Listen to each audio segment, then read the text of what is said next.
Assalamualaikum warahmatullahi wabarakatuh.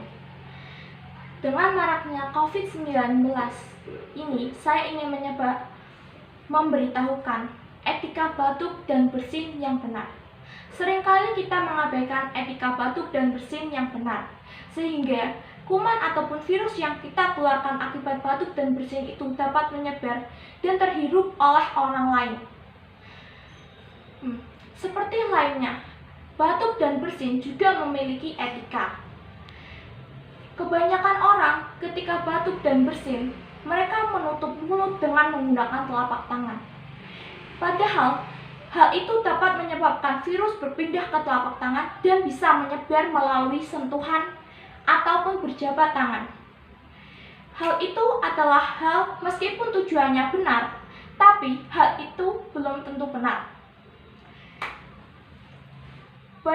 Oleh karena itu, kita harus mempelajari etika dalam batuk dan bersin yang benar agar tidak menyebar ke orang-orang di sekitar kita.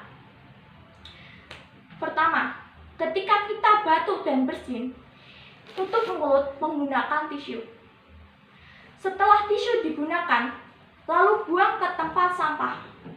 Setelah itu, kita mencuci tangan dengan menggunakan sabun atau bahan berbasis alkohol seperti ini.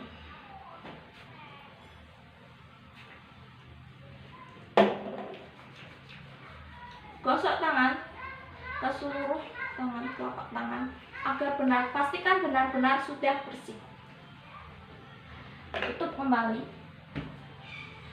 Dan ketika flu dan batuk, disarankan agar menggunakan masker agar tidak menular ke orang di sekitar kita.